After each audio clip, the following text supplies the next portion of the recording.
Eu vou ler aqui a outra leitura, a segunda leitura, e compartilho com vocês. Leitura da carta aos Hebreus. Lembrando que a leitura que eu postei aí é diferente dessa daqui, viu, gente? Do lecionário.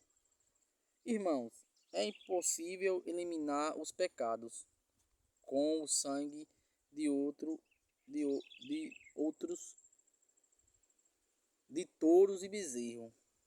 Por isso, ao entrar no mundo, Cristo afirma: tu não quiseste vítima nem oferendas, mas formalmente um corpo. Não forma do teu agrado holocausto, não foram do teu agrado holocausto, nem sacrifício pelos pecados. Por isso eu disse: eis que eu venho, no livro está escrito a meu respeito. Eu vim, ó Deus, para fazer a tua vontade.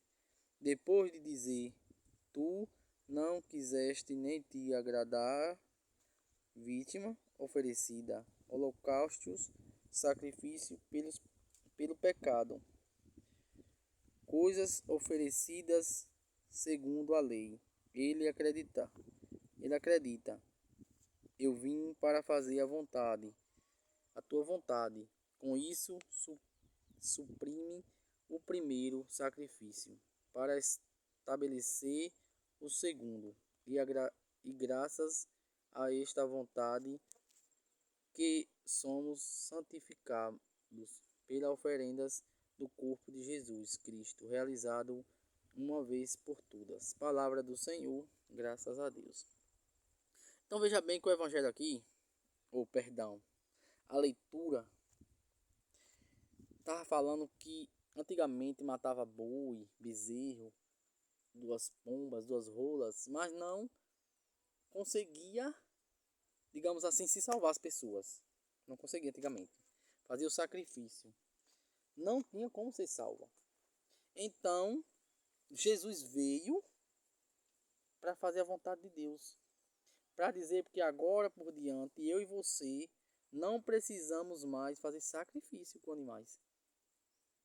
Não precisamos, porque já tem Jesus, o Cordeiro de Deus que tira e tirou o pecado do mundo.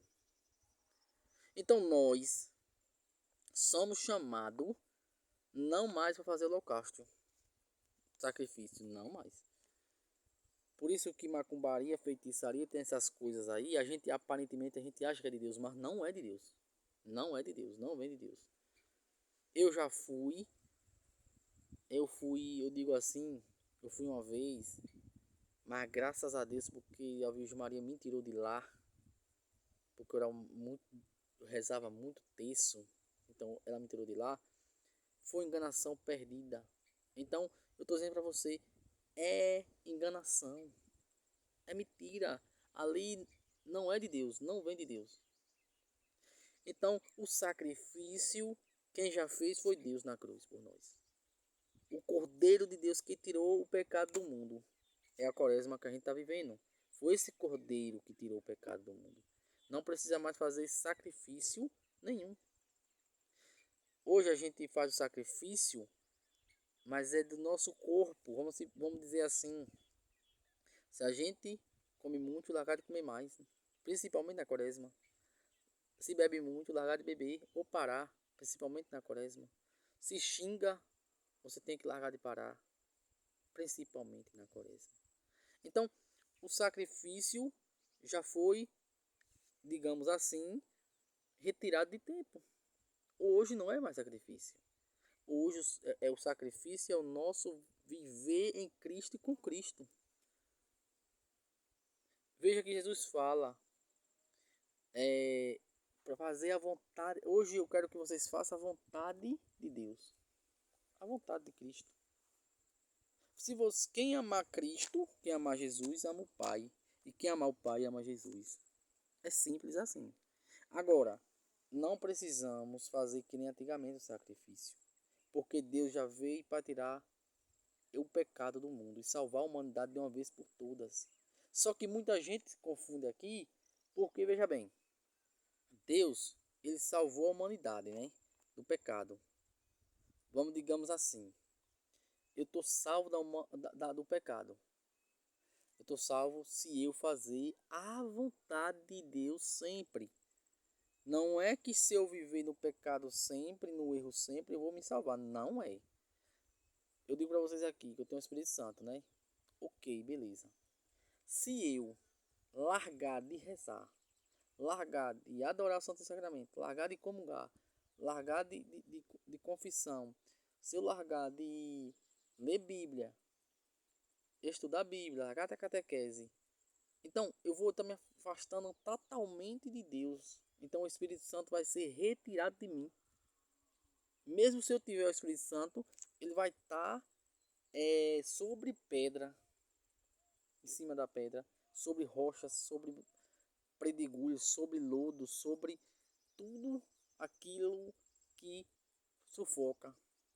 Então veja bem, é preciso eu viver fazendo a vontade de Deus para que eu consiga alcançar a santidade e ao céu. Se eu disser só falar, por isso que muita gente só fala, não vive, e por isso que muita gente não vai para o céu. Jesus fala isso. Nem todos que dizem Senhor, Senhor, entrará no reino dos céus. Eu nem vos conheço, afasta de mim, maldito do meu Pai. Por quê? Porque se fosse assim, gente, os judeus faziam, aparentemente, por fora, fazia a vontade de Deus, aparentemente, mas por dentro não fazia, vendo o pecado. Então significa que nós fazemos só por fora. Se eu aqui, por exemplo, pregando para vocês aqui, temos conteúdo, estou pregando o evangelho para vocês. Mas se eu não viver, vocês vão para o céu. Porque se vocês não estão escutando a palavra que eu estou falando e botando em prática, vocês vão para o céu. Mas se eu só falo aqui, eu leio aqui e ensino vocês, isso não significa que eu vou para o céu, não. Significa que eu tenho uma leitura melhor, porque o Espírito Santo tá comigo me usando, mas não significa que eu não vou para o céu. Jesus fala isso muito bem quando ele fala assim: alegre-se, não porque você expulsa demônio, faz cura, libertação, mas se seu nome está escrito no livro da vida. Então, gente, ser de Cristo e ir para o céu não é fácil. Porque também outra coisa que as pessoas se confundem muito é amar. Ah, Deus me ama como eu sou. Deus te ama assim. Está te amando tanto que todos os dias te dá vida para poder você refletir sobre ela e se converter. E você não quer se converter, não se converte. Jesus ama até um vagabundo, um matador. Ele ama todos. Ele ama, vou dizer assim logo para vocês, uma pessoa que matador, um ladrão, um prostituto, mais do que eu que estou aqui na igreja, que sou um catequista, que estou na igreja. Jesus, ele é aquele que vendo a ovelha perdida, ele vai atrás, deixa aquelas 99 ali e vai atrás. Por quê? Porque aquela 99 já é do céu, já se alegra, mas por causa daquela que está perdida, ele vai atrás. Deus não ama nós um mais do que o outro, não. A não ser assim que eu tô falando, essas ovelhas perdidas, essas pessoas perdidas, porque Deus quer resgatá-lo. Eu não sei se vocês lembram muito bem da passagem que fala daquela leitura do pai e do filho que pega tudo e vende e volta para o pai. E o pai fica feliz, mata um boi, faz uma festa para ele e o outro fica com ciúme. Isso está dizendo para a gente ter cuidado com isso. Por quê? Porque senão a gente fica com ciúme de uma pessoa que Deus escolheu, saiu do mundo para entrar na igreja, e a gente fica com ciúme e quer tirar aquela pessoa dali, rapaz. Muitas das vezes a gente é um desses e não percebe. Então a gente tem que ter cuidado e cautela. Eu vou dar continuamente no outro vídeo.